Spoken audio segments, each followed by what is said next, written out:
Okay students, तो next हमारे पास टॉपिक है row space of a matrix. तो row space of a matrix से पहले मैं आपको छोटी छोटी चंद बातें बताऊंगी कि हो सकता है आपने ये ऑलरेडी देखा हो। जब हम लिखते हैं मैट्रिक्स को हम जनरली कैसे डिनोट करते हैं, AIJ फॉर्म में। मैट्रिक्स को हम जनरली कैसे डिनोट करते हैं, AIJ फॉर्म में। M cross N, M show करता है नंबर ऑफ़ रोज़ को, N शो करता है नंबर ऑफ़ कॉलम्स को। सपोज़ मैं कहती हूँ किसी मैट्रिक्स में 2 रोज़ हैं, तो मैं शो करूँगी M से रोज़ शो हो रही हैं, N से कॉलम्स। अगर 2 क्रॉस 3, मैं 2 रोज़ ले रही हूँ, 3 कॉलम्स ले रही हूँ, तो 2 3 1 4 5 6 इस तरह का कोई भी मैट्रिक्स होगा वो 2 क्रॉस 3 ऑर्डर का होगा, जिसमें 2 रोज़ हैं एंड 3 कॉलम्स हैं।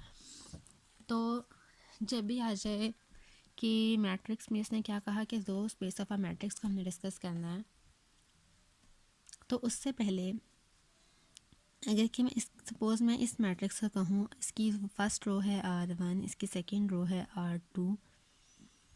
तो अगर मैं इसको R1 कह रही हूँ, मैं कहती हूँ R1 के एलिमेंट्स हैं 2 3 एंड 1 और R2 के एलिमेंट्स हैं 4 5 एंड 6।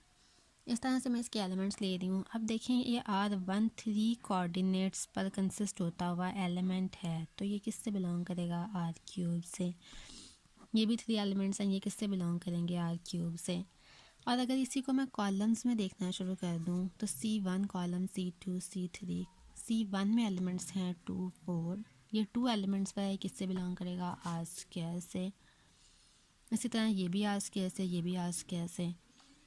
तो हम क्या कहते हैं कि जब भी इस पर डिपेंड कर रहा होता है, जो ये वाला है हमने कहा n, तो जो इसमें n होगा मतलब जितने कॉलम्स होंगे, 3 कॉलम्स हैं इसमें, तो जब 3 कॉलम्स थे तो इसकी जो रोज़ आ रही थी वो किससे बिलोंग कर रही थी, R3 से। तो हमें क्या पता चला कि AIJ अगर हम कोई मैट्रिक्स M क्रॉस N लेते हैं तो उसमें जितने कॉलम्स होंगे, हम कहेंगे कि A की जो रोज़ हैं R1 R2 M हमारे पास रोज़ हैं, टोटल M रोज़ होंगी। हमने कहा अगर हम लेते हैं A is equals to AIJ M cross N, तो इसमें क्या है, M रोज़ हैं N कॉलम्स हैं। तो यहाँ पे अगर M रोज़ हैं, टोटल हमारे पास रोज़ कितनी हो गई, R1 R2 to so on RM। लेकिन हमें पता है कि चूंकि n कॉलम्स हैं तो हर एक में n कोऑर्डिनेट्स हैं। तो इसका मतलब क्या है कि ये अगर इसमें n कोऑर्डिनेट्स हैं, ये टोटल रोज़ के एलिमेंट्स किससे बिलोंग करते जा रहे हैं, जनरली हम Rn की बजाय यूज़ करते हैं Kn।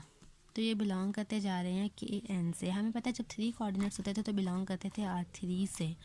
तो हम यहाँ पे क्या ले रहे हैं, इसको अस्तुलन हम कहना चाहिए था कि Rn से बिलोंग करते जा रहे हैं, क्योंकि इसमें n कोऑर्डिनेट्स हैं। लेकिन हम जब जनरल टर्म यूज़ करते हैं तो हम Rn की जगह Kn ले लेते हैं कि ये n जो हैं ये बिलोंग कर रहे हैं Kn से, यानी कि किसी n डायमेंशनल वेक्टर स्पेस से बिलोंग कर रहे हैं। तो Rn जो है वो स्पेसिफाई हो जाता है कि हम रियल लाइन पे बात कर रहे हैं, रियल लाइन को एक्सटेंड करते जा रहे हैं। जैसे रियल लाइन एक दफ़ा ली, जब रियल लाइन 2 दफ़ा लें तो R² हो गया, रियल लाइन को 3 दफ़ा लें तो R³ हो गया। तो हम कहते हैं जब n टाइम्स ले लें तो Rn हो गया। लेकिन फ़िलहाल वो यहाँ के n जनरल एलिमेंट्स कह रहा है कि जब n टाइम्स ही आ जाएँ तो हम कहते हैं कि ये बिलोंग कर गए Kn से, क्योंकि इसके n कोऑर्डिनेट्स थे। तो इसका मतलब हमने जनरली अभी तक क्या समझा है कि इसकी रोज़ जो होंगी सारी की सारी, वो जितने ये कॉलम्स होंगे उतने डायमेंशन से, उतने डायमेंशन की वेक्टर स्पेस से बिलोंग कर जाएंगे। अब देखिए यहाँ पे वो क्या कहता है, कहता है लेट AIJ।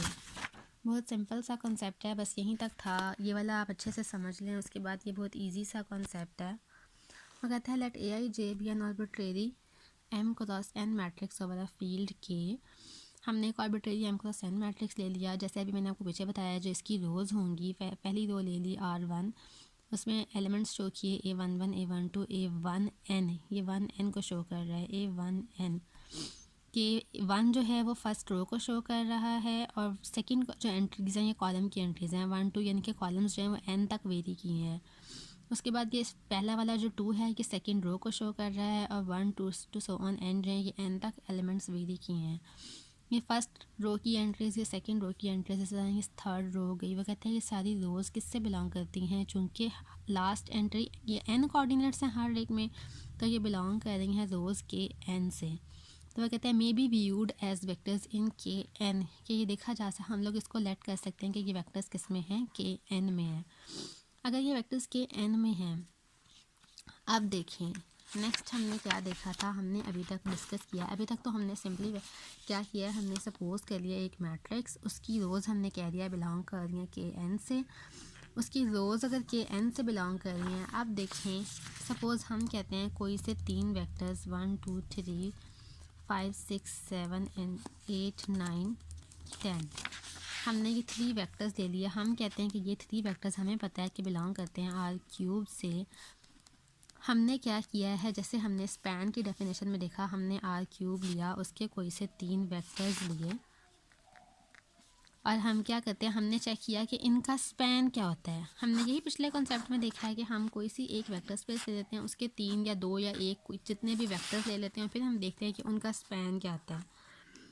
तो यहाँ पर भी वो यही केस ले रहा है कि वो कहता है हमने के एन ले ली, ए ले लिया, ए आई जे जो है वो एम क्रॉस एन एक जो है ना एम क्रॉस एन ऑर्डर का एक मैट्रिक्स ले लिया, इसकी रोज़ R1 एक R2 R3, इसमें n एलिमेंट्स, इसमें n एलिमेंट्स, इसमें n एलिमेंट्स।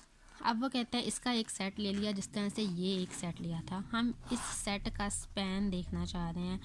अब ये एलिमेंट्स चूँकि के n से उठाए हैं, तो डेफिनेटली इसका स्पैन भी किस में आएगा, के n में आएगा।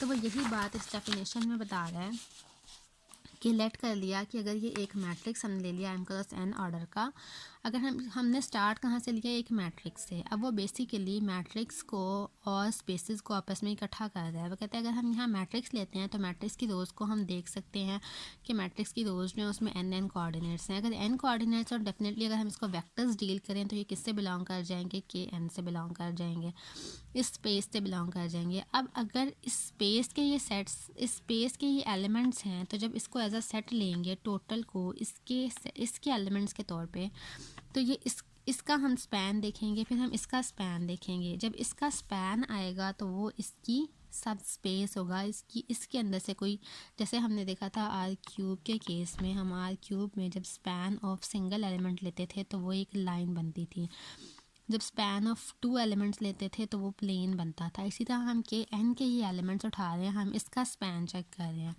तो वो यहाँ कहता है कि हैंस दे, अब ये चूँकि आर के एन के एलिमेंट्स हैं, तो वो कहता है हैंस दे स्पैन अ सब स्पेस ऑफ के एन। तो ये के एन की किसी न किसी सब स्पेस को स्पैन भी करते हैं, क्योंकि ये उसकी किसी न किसी, इसका स्पैन जो आएगा वो इसकी किसी न किसी सब स्पेस के इक्वल आएगा। अब चूँकि हमने ये स्पैन इन रोज़ का लिया जो हमने ए से उठाई हैं, तो इनके जो स्पैन आए उसको हम कहते हैं रो स्पेस। इस जो सब स्पेस मिलेगी जिसको ये स्पैन करेंगे वो सब स्पेस क्या कहलाएगी, row space of A, row space of this matrix and denoted by row space of A. यानी कि हम रो स्पेस ऑफ ए को क्या लिख सकते हैं, ये लिख सकते हैं, रो स्पेस इज इक्वल होगी स्पैन ऑफ दीज वेक्टर्स। यानी कि इन सब रोज़ के जो वेक्टर्स हैं, ये जो रोज़ हैं, इन रोज़ से जो स्पैन निकलेगा, यानी कि इन वेक्टर्स का जो स्पैन होगा वो क्या कहलाएगा, row space of that matrix. ठीक है, इन सिंपल वर्ड्स आप ये भी कह सकते हैं कि आपको सपोज कि मैट्रिक्स गिवन हो, इस तरह से कोई भी मैट्रिक्स अगर ऐसे गिवन हो, उसकी रोज़ गिवन हो 1 2 3 4 5 6 7 8 9, आप इसकी रोज़ ले लें, स्पैन चेक कर लें, R1 R2 R3, इन 3 वेक्टर्स का आप स्पैन चेक कर लें, इसका स्पैन चेक कर लें, जो भी सब स्पेस आएगी वो इसका स्पैन होगा। अब ये किस स्पेस को स्पैन करती हैं, इसको चेक करने का एक मेथड है। हमें कोई मैट्रिक्स गिवन होगा, उस मैट्रिक्स की हमने चेक करना होगा कि इसकी रो स्पेस क्या है। उसका मेथड मैं आपको नेक्स्ट वीडियो में अभी समझाती हूँ।